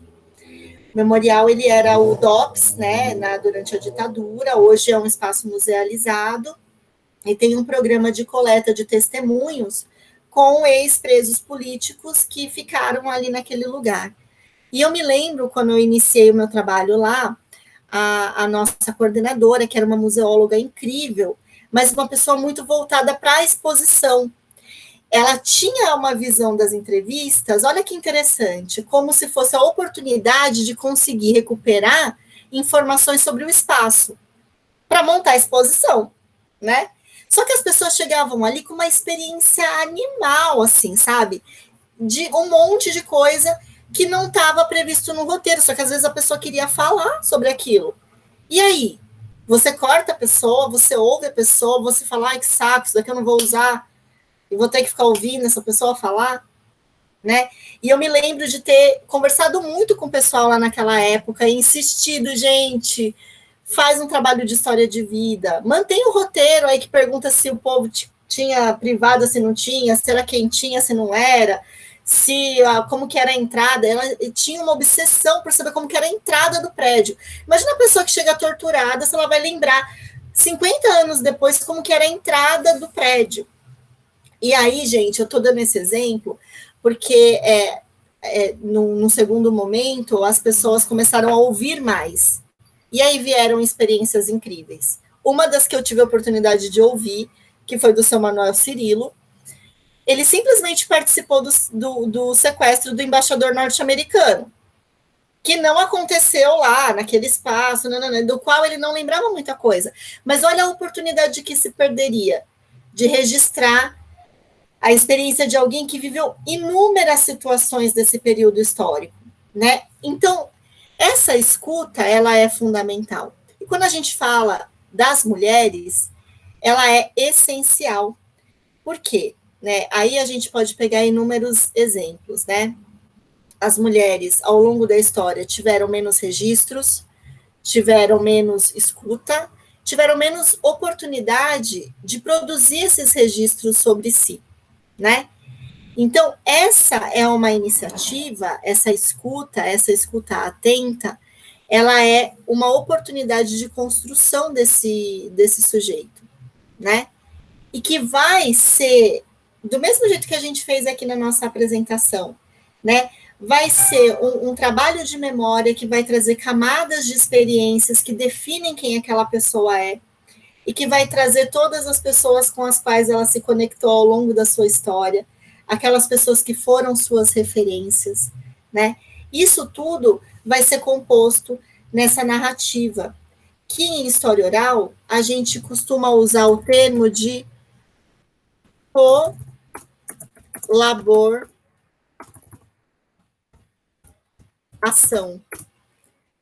um ato de trabalhar junto. Por quê?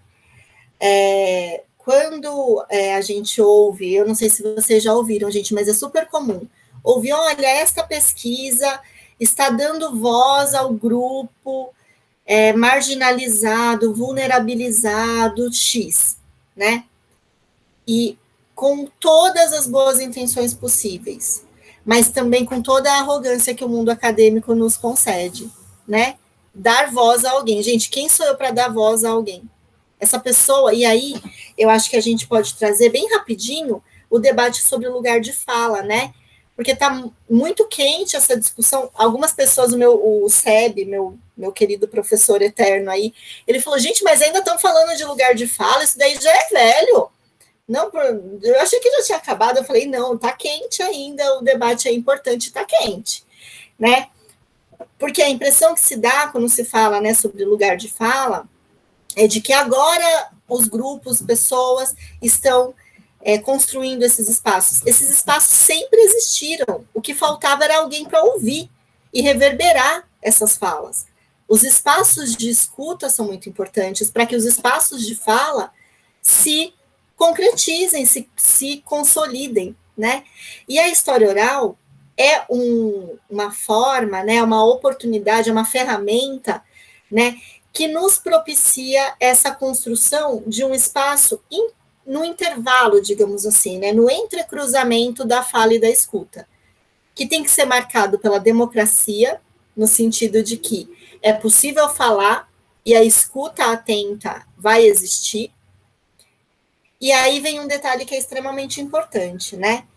Quando a gente faz uma entrevista de história oral, e aí vocês, né, quem já teve essa experiência depois pode contar como é, aquilo que é contado para a gente está sendo contado porque é para a gente.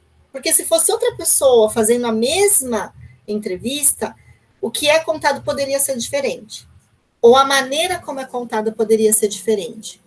Nós estamos aqui entre mulheres, e muitas coisas aqui a gente não precisou falar porque todo mundo sabe o que é. Mas se tivesse um homem, talvez quando a gente fosse falar da menstruação, a gente tivesse que falar, olha, não é nada sujo não, viu, que nem dizem, não precisa esconder não, que nem na escola o povo quase, né, dá uma cambalhota para ninguém ver. Ah, existem formas que não são nem um absorvente antigo, hoje tem outros jeitos de lidar com isso. Você já soube como que significa isso para as mulheres indígenas, né? Enfim, a gente, e até entre nós, pode ter coisas que a gente fala, nossa, essa experiência eu não conheço também, né? Eu estou me aproximando, por exemplo, de aprender, né, os significados e como qual é o ritual da menstruação para mulheres indígenas. Mas eu também não sei disso, né? Então, vejam só, né? Se tivesse um homem aqui, a gente poderia falar das mesmas coisas, mas certamente seriam de maneiras diferentes. Uma outra coisa muito interessante nessa interlocução que acontece no momento da entrevista é quando a gente está falando com um igual, com um par, entre aspas, como eu disse, muitas coisas não são explicadas. Meu filho está perguntando se ele pode andar de skate. Vocês acham que eu deixo? Skate, lá. Ah, não anda de skate. Aí na casa do... Pode. De máscara, álcool em gel e celular, porque na hora que eu quiser te ligar, você tem que me atender. Entenderam? Tá, tchau, cuidado. Ai, gente, 13 anos. Não tem jeito. Enfim, respira e volta. Se é uma pessoa de uma geração diferente, algumas explicações são necessárias. E aí tem um autor muito legal, gente, que é o Alessandro Portelli, também de história oral. Ele tem um livro incrível que se chama A Arte da Escuta. E lá tem vários capítulos curtinhos e tal, e o Portelli, ele tem uma fala que eu acho, assim, super importante, que é a seguinte, nessa questão mesmo do dar voz, do dar ouvidos e tudo mais, ele conta, né, sobre... gente, ele faz entrevista há mais de 50 anos. Ele tem inúmeros projetos. Aí ele conta, gente, eu tenho 3 entrevistados da vida. Né? E ele conta a história de como ele se relacionou com cada uma dessas pessoas, né? E aí ele fala do Dante, né, que é um desses personagens aí da vida dele. E aí ele fala, né, olha, se não fosse o Dante, eu não seria quem eu sou. Eu não teria os títulos acadêmicos que eu tenho. Eu não teria... Então, como eu posso falar que eu estou dando voz para alguém? Ele está me dando voz. Através das palavras dele, eu estou conseguindo avançar em reflexões, em outras questões. E é o Alessandro Portelli também que traz uma questão interessante, que é assim, é interessante você falar com alguém que não saiba nada sobre você, porque aí existe uma troca que é permeada por explicações muito especiais. Né? Eu me lembro quando eu entrevistei as mães dos internos da Fundação Casa, e elas iam me contar sobre coisas, né, que elas vivenciaram há muito tempo e em outra região do Brasil que eu não conhecia, o carinho com que elas me explicavam como era, né, eu não sabia o que era um determinado termo e elas iam me explicar. Enfim, é uma troca, né, é uma interlocução. E também, né, já que vocês pegaram também aí o Foucault nessa semana que passou, marcado pela intersubjetividade. E por que eu acho que é importante a gente falar da intersubjetividade? Porque muitas vezes no campo acadêmico, na área da pesquisa, o pesquisador, a pesquisadora é cobrada objetividade. Tanto que a gente usa muito o termo objeto de pesquisa, não é? O meu objeto de pesquisa é isso. Só que quando a gente está falando de pessoas, a gente precisa rever, às vezes, né? Que é um objeto vivo. Não é um acervo de imagens, não é um arquivo pessoal cheio de objetos. Não, são pessoas. E aquilo que elas falam hoje, amanhã elas podem ter uma outra visão sobre a mesma experiência, porque a memória é uma construção constante, né? O que nós somos é uma construção permanente, né? Então, a ideia da intersubjetividade é a gente lembrar que aquilo que está sendo falado numa entrevista está sendo falado porque é para a gente que está sendo falado aquilo, não é para outra pessoa, né? As relações de identificação e de não identificação, elas podem acontecer numa situação de entrevista, né? E não é ruim nenhuma e nem outra, porque tem gente que fala, não, você não pode se aproximar muito do seu objeto, porque você tem que manter o distanciamento, e é óbvio que, né, é preciso ter clareza no que está sendo feito, né? Mas é impossível você tratar uma pessoa como um objeto e você se colocar como um objeto numa relação que se coloca ali, né? Vou dar um exemplo da minha pesquisa sobre a maternidade adversa das mães de internos da FEBEM, né? A Solange é uma mulher, enfim, tem uma história realmente como eu vi pouquíssimas vezes na minha vida. Mas o caso, né, uma das partes da história dela, que é a morte do filho, que era interno da FEBEM, ele foi queimado vivo dentro de uma unidade, muito provavelmente pelos funcionários, e ele chegou a ser socorrido e ficou ainda internado durante uma semana, alguma coisa assim, e acabou morrendo. Quando ela me contou isso, ela chorou muito. E eu chorei também. E naquele momento eu pensei, gente, será que eu posso chorar? Porque eu estou fazendo a entrevista com essa pessoa, né? Será que eu posso tocar na mão dela? O que eu faço? Isso aconteceu. E eu fiz exatamente aquilo que meu coração disse, digamos assim. Eu chorei, eu peguei na mão dela, a gente ficou em silêncio durante longos minutos até retomarmos, né, a conversa. Eu demorei quase 1 ano para conseguir transcrever essa entrevista. E até hoje a gente é amiga, né? A Solange, a gente já publicou uns 3 capítulos aí juntas, a partir da experiência dela, que é uma experiência também de superação. Mas, enfim, gente, é uma natureza de pesquisa que é diferente. E é nessa escuta, né, que a gente pode encontrar caminhos para essa construção narrativa. Que aí, quando eu estava conversando com a Maria, e eu já vou parando aqui para deixar vocês falarem também, aí eu falei, eu acho interessante, né, que a história oral, ela, e aí, pensando nas mulheres principalmente, né, ela parte da oralidade, né, aquela pessoa falando durante a entrevista, a interlocutora ouvindo, né, e essa escuta atenta, como eu falei para vocês, que é diferente de apenas um registro ali rápido, né, é uma troca de experiências de verdade. Isso vai para o papel, né, e no caso dos trabalhos de história oral, que eu fiz, por exemplo, eles não tiveram só uma transcrição literal, eles passaram por um processo de transcriação. Estou escrevendo aqui, que é um conceito, gente, que vem da literatura. A ideia de transcriação é de uma tradução criativa, porque a gente está entendendo que a língua oral e a língua escrita são diferentes. Então, se eu passar exatamente do jeito que está falando para o papel, aquilo não vai traduzir o que a pessoa quis dizer. E, para isso, existem outros recursos na língua escrita, né? Mas também não vou entender aqui na transcriação, que eu me empolgo quando eu falo disso. Mas, resumindo, é um outro texto. né? Um texto em primeira pessoa e um texto que precisa depois ser voltado para quem concedeu a entrevista, né? Para que essa pessoa possa autorizá-lo. E vejam que isso pode demorar anos para ser finalizado. Então, não dá para comparar com uma entrevista jornalística ou uma entrevista de outra natureza, né? A Daniela amou o conceito. Daniela, você não... Olha, menina, nem te conto. Vale a pena, viu?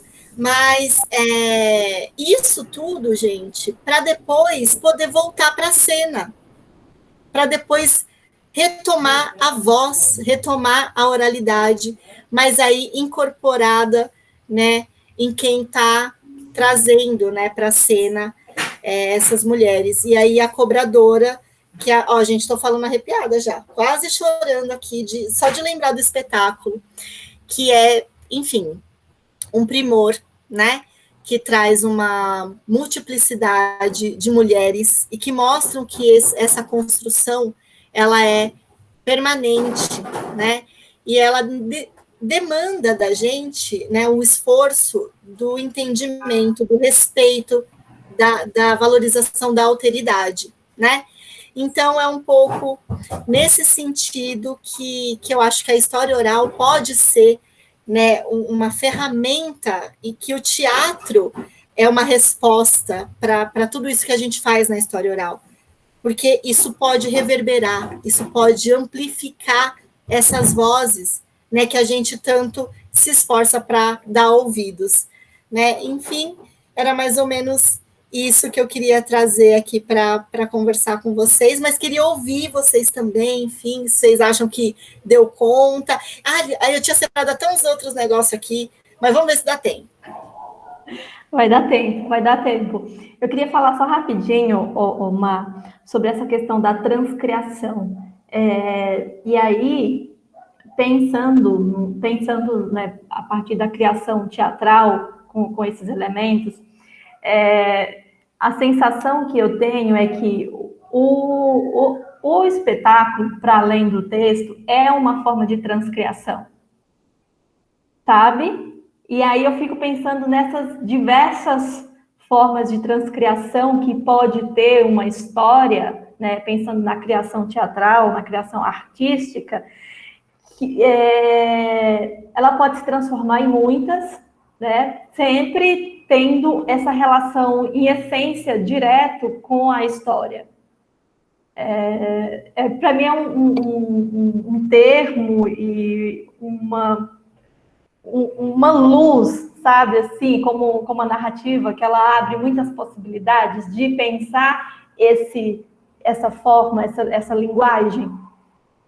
E uma outra coisa que você falou, e que para mim é muito interessante, assim, eu acho é um lugar muito interessante de pesquisa, que é pensar a entrevista, que não é simples, é um lugar delicado, sabe? É um terreno delicado, porque, como você falou, né, estabelece uma relação ali entre o entrevistado e o entrevistador, e muito por conta de afinidades também, acho que isso conta, né, de como essa relação se constrói naquele momento. E tem uma coisa que eu acho que aí, de novo, eu ligo com essa relação da cena teatral em si, do Estado, porque tem o drama da entrevista e tem essa performatividade, porque quando você fala que a pessoa que conta a história, ela conta daquele jeito porque ela está contando para você, se fosse outra pessoa, ela contaria diferente, né? E isso muito também por conta daquele momento presente, né? Então, essa relação da presença da entrevista com a presença que a cena teatral precisa, eu acho que tem um elo aí muito próximo, muito parecido.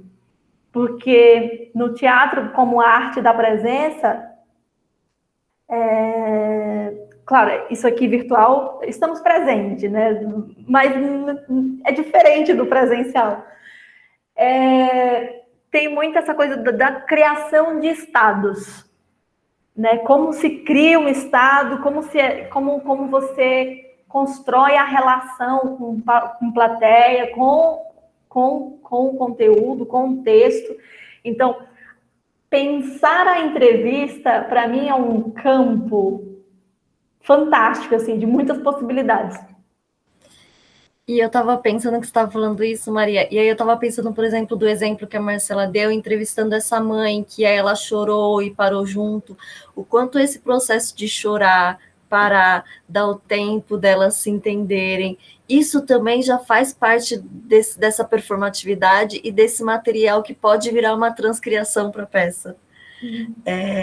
E aí é tudo, né? Qualquer detalhe, não só o que é falado, mas o que é falado por outras maneiras, né? Porque o que é o silêncio, né? Exato.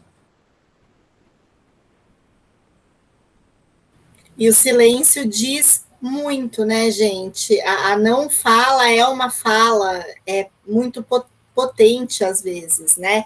E acho que realmente faltou, né, falar sobre a importância dessa performance narrativa, tanto de quem está concedendo a entrevista, quanto de quem está entrevistando. Porque enquanto entrevistadora, eu também tenho ali uma performance, né? E quando a Maria fala da transcriação, né, da encenação ser uma transcriação, eu diria, inclusive, que cada vez que você repete, né, o mesmo espetáculo, você está transcriando, porque você vai sentir aquelas personagens diferente a cada dia, né? Ou também a depender do contexto que a gente estiver vivendo. Então, eu hoje acabei assistindo um filme que me fez pensar muito no nosso encontro, que se chama Costureira de Sonhos. É um filme indiano, de uma mulher, enfim, bem humilde, né, de uma das castas mais humildes. Ela se torna viúva e acaba indo para a cidade para trabalhar, mas ela tem o sonho de ser estilista, e pouca chance de ser, né? E ela começa a trabalhar na casa de um homem, né, da elite, enfim, e eles têm uma relação, assim, que vai se desenrolando, de muito respeito, né? Ele respeitando ela e ouvindo, né, essas questões, enfim, que ela traz, né, esse sonho e tudo mais, e o respeito, né, por ela é muito interessante. E aí tem um momento em que eles se aproximam, de fato, e ele sugere até que eles tenham algo, né, e ela diz que não, jamais isso seria possível, porque ela é uma empregada, né, e para a cultura deles, né, a questão vai sempre para o lado do homem, né, mas se ele aparecer como empregado, ele vai estar passando vergonha, né, por exemplo. Mas olha que interessante essa dimensão cultural. Ela fala, para mim, foi humilhante quando você me tratou bem na frente dos outros. Porque o que vão pensar de mim, né? Então, é muito interessante, porque isso no Brasil não seria entendido dessa maneira, nem enquanto impossibilidade, nem enquanto essa questão, né, do que é a honra, do que é o respeito. Gente, vale super a pena, um filme lindo, chamado Costureira de Sonhos. Eu já anotei aqui, depois eu mando lá no grupo. Gente, vejam. E, claro, não poderia deixar de citar um outro filme que vocês também devem conhecer, que é O Jogo de Cena, do Eduardo Coutinho, né, que é sensacional, e eu acho que tem muito disso que a gente está falando, né? Quem são essas mulheres? De quem é essa história? Né? Essa história pode ser a minha, não pode ser a minha, enfim, para quem eu estou falando, né? Enfim. A Dani abriu a câmera. Consegui ficar sozinha aqui agora um pouco. Mas eu achei muito interessante, assim, porque é um trabalho de escavação, né?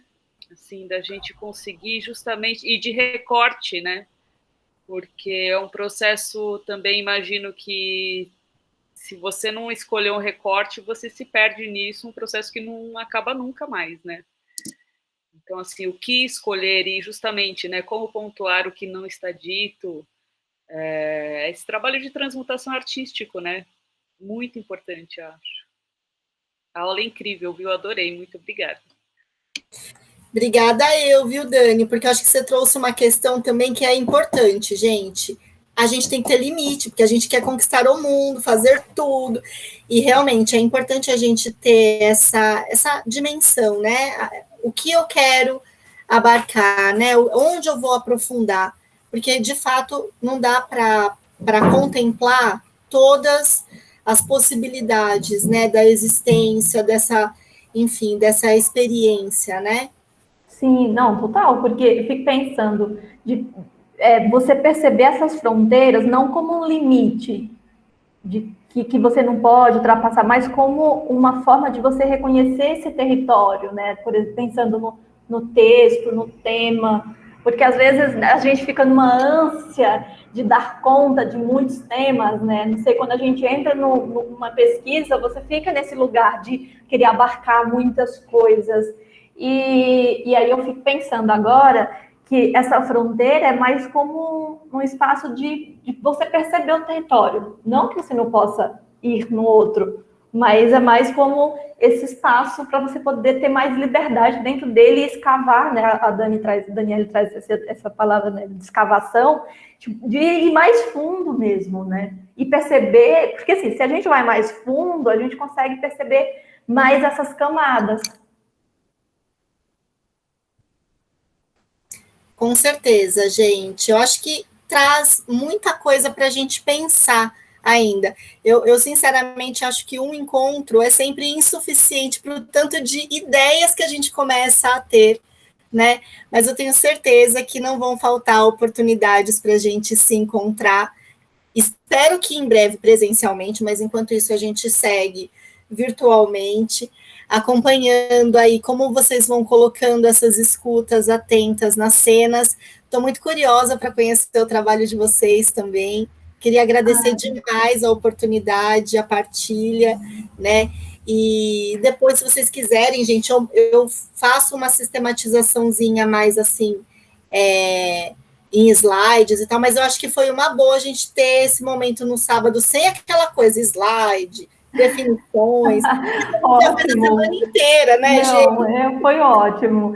E eu queria só combinar aqui com vocês, a gente segue com a temporada da Cobradora, hoje e amanhã, está disponível o link no perfil do Biografismo. O Biografismo é um ciclo de oficinas, né? Essa é a segunda oficina que a gente finaliza. Próxima semana a gente inicia uma outra jornada, eu postei aqui no chat, para quem quiser participar. As jornadas são independentes, então não necessariamente você precisa participar da primeira para participar da segunda ou da terceira. Juliana fez uma pergunta no início do encontro, sobre se ficava o registro. Então, a gente tem alguns registros. Você está no grupo, não está, Juliana? Então, eu estou no grupo e eu já estava procurando aqui para ver se eu assistia os outros encontros que vocês, né, comentaram sobre a memória. Eu não consegui achar. Tá. Já que eu estou falando aqui, essa também eu posso assistir de novo, né? Pode, vai ficar disponível. E aí depois eu envio para você o link para você e para as outras pessoas, para vocês que estão aqui, eu envio o link das outras atividades. A próxima semana a gente começa a oficina, o documento, a ficção e a memória, linhas de tensão na dramaturgia documental. Então a gente vai trabalhar sobre a ideia do teatro documentário essa semana, que se inicia. Então, para vocês, meninas, por exemplo, Daniela, a Laide, que estão nesse lugar da dramaturgia, venham, porque para além da oficina, de ser expositiva, de compartilhar várias coisas interessantes, a gente também está pensando nesse lugar como um espaço de criação. Então, se vocês estão com ideias, com alguma tensão criativa, traz que a gente vai tentando desenvolver isso e ver até onde vai. Então, pode ser que nasça um espetáculo, pode ser que nasça um documentário, pode ser que nasça alguma coisa disso tudo. Ai, gente, que maravilhoso. E, a Graziella também compartilhou aqui que no ano passado ela iria entrevistar 10 pessoas, entrevistou 18 para o projeto, né? Quase ficou doida. E você tem como compartilhar, Graziella? O trabalho já foi finalizado para a gente conhecer? porque realmente, gente, é muito envolvimento, É né? muito envolvimento. E, Graziela, qualquer coisa compartilha lá no grupo também, que aí a gente envia para o pessoal. Isso. Tá Vocês querem falar, mas... acessível, tá Opa, acessível, tá acessível o PDF para baixar. A versão que física legal. também. Gente, eu sou a louca dos livros. Se tiver versão física, eu quero. Ela vai colocar o link aqui no chat. E aí depois eu não sei se você está no grupo, Graziela, aí qualquer coisa compartilha lá no grupo também para o pessoal ter acesso. Gente, alguém quer falar mais alguma coisa? Eu quero agradecer, agradecer a Marcela também e a Maria. Maria por ter me chamado. Ela, tá tendo uma oficina assim, venha ver. E eu, tá bom. A semana passada eu não consegui, e aí essa semana meio corrido, agora eu vou me organizar melhor para nos outros sábados estar também. E agradecer por essa generosidade toda. Ai, gente, eu fico muito agradecida por esses encontros e que a gente possa continuar construindo, né, esses espaços e olhando para esse eu aí que está na caminhada. Marcela, você... Oi? Tá mutado. Laide?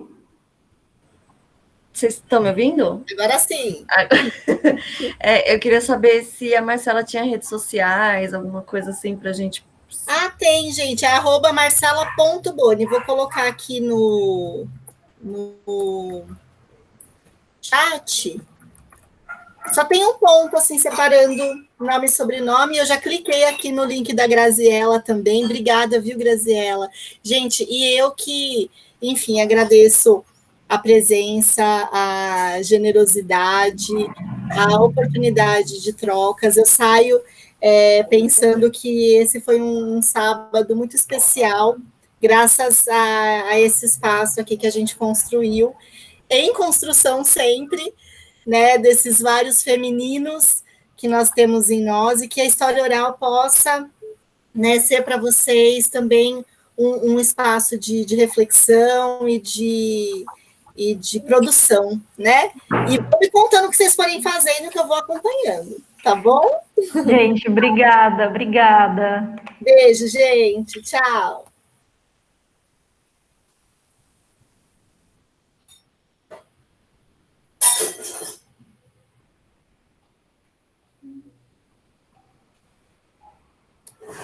Obrigada, minha querida.